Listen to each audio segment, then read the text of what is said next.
Dans le royaume de Lumina, la princesse Amélie vivait entourée de luxe, mais sa vie était marquée par une sensation oppressante d'emprisonnement.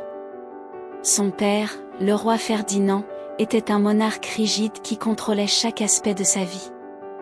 Il avait des plans spécifiques pour elle, y compris un mariage arrangé avec un prince d'un royaume voisin.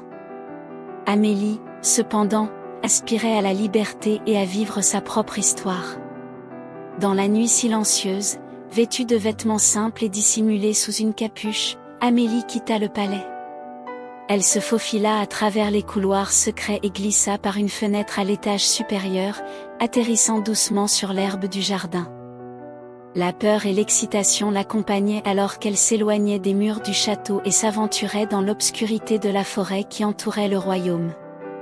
En marchant à travers les champs et les montagnes, Amélie sentait la brise fraîche sur son visage et l'adrénaline dans ses veines. Chaque pas était une promesse d'un nouveau départ, et le désir de trouver un endroit où elle pourrait être vraiment heureuse la poussait en avant.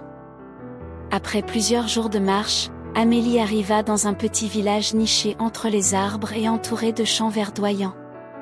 Le village était un lieu simple mais accueillant.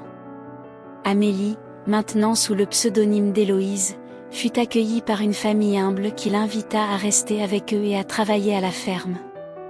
La famille était composée de personnes aimables qui vivaient en harmonie avec la nature. Parmi les villageois se trouvait Gabriel, un jeune agriculteur aux yeux brillants et au sourire contagieux. Gabriel était connu pour sa gentillesse et son esprit aventureux. Il aida Amélie à s'adapter à la vie à la campagne, lui apprenant à cultiver la terre et à apprécier les petites joies de la vie simple. La vie auprès de Gabriel et de sa famille fit en sorte qu'Amélie se sente de plus en plus chez elle. Gabriel, de son côté, sentit une connexion spéciale avec Héloïse. Leur amitié se transforma rapidement en quelque chose de plus profond. Ils passaient des heures à discuter de leurs rêves et de leurs espoirs, et Gabriel montrait à Amélie la beauté des petites choses qu'elle n'avait jamais remarquées auparavant. Alors que la relation entre Héloïse et Gabriel fleurissait, la nouvelle de la fuite d'Amélie parvint au royaume. Le roi Ferdinand, furieux et préoccupé par l'honneur de la famille royale, envoya ses meilleurs gardes pour capturer sa fille. La chasse à travers le royaume et les terres voisines commença, et la vie tranquille du village était en danger. Amélie, percevant la menace grandissante, décida de révéler sa véritable identité à Gabriel. Par une nuit étoilée, elle l'emmena dans un endroit calme près de la rivière, et le cœur lourd, lui raconta sa véritable identité et la raison de sa fuite.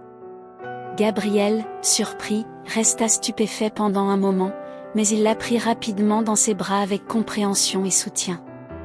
Sa réaction fut pleine d'amour et d'empathie, et il promit de l'aider à affronter ce qui les attendait.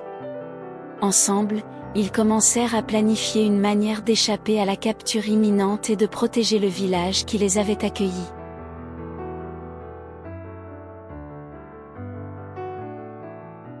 La tension augmenta à mesure que les gardes approchaient du village. Amélie et Gabriel organisèrent un plan pour tromper les envahisseurs. En utilisant leur connaissance de la région et l'aide des villageois, ils créèrent une série de distractions et de pièges pour désorienter les gardes. La nuit de la confrontation, le village était en effervescence contrôlée. Amélie et Gabriel, déguisés, se déplacèrent avec précaution entre les ombres, aidant à protéger les villageois et à diriger les gardes vers de mauvais chemins. La bataille fut tendue, mais le courage et la ruse de la communauté l'emportèrent. Avec l'aide des habitants du village, Amélie et Gabriel parvinrent à éviter la capture et à sauver le village de la destruction. Cet effort commun renforça encore davantage le lien entre eux et avec la communauté.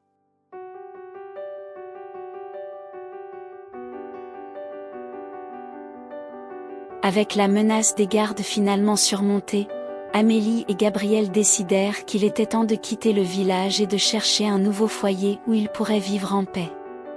Avec la bénédiction des villageois, ils partirent pour une nouvelle aventure afin de trouver un endroit où ils pourraient construire une vie ensemble, loin de l'oppression du royaume de Lumina.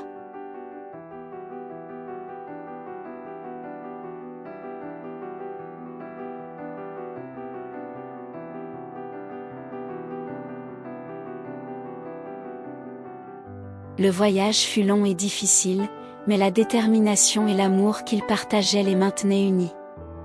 Ils traversèrent de nouveaux paysages, explorèrent des terres inconnues et affrontèrent des défis avec courage et espoir. Finalement, ils trouvèrent une terre verdoyante et paisible, parfaite pour commencer une nouvelle vie. Là, ils bâtirent une petite maison et établirent une nouvelle vie. Amélie trouva enfin la liberté qu'elle avait toujours désirée, et l'amour véritable avec Gabriel. Leur nouvelle vie était pleine de promesses et de possibilités, et ils vécurent heureux, construisant un avenir ensemble.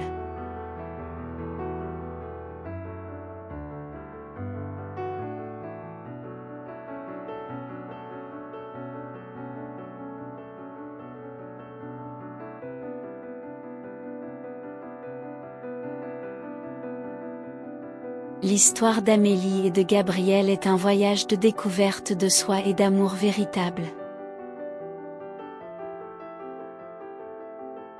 Amélie, en fuyant une vie d'oppression, découvrit l'importance de la liberté et du véritable amour, qui ne peut être imposé, mais doit être vécu de manière authentique et sincère.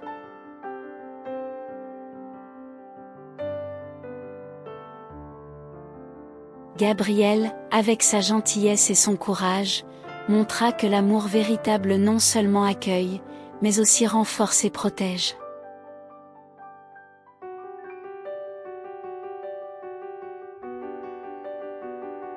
Ensemble, ils affrontèrent des défis et surmontèrent des obstacles, montrant que, lorsqu'on a du courage et qu'on croit en l'amour, il est possible de trouver le bonheur véritable.